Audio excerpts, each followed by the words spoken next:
Welcome to the Slop Farm. Enjoy the video.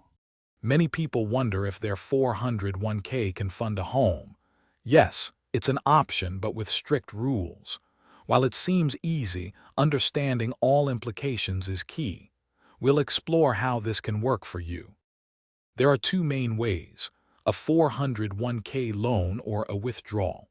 A loan means borrowing from yourself, repaying it over time. A withdrawal is taking funds out permanently. These options have very different financial impacts.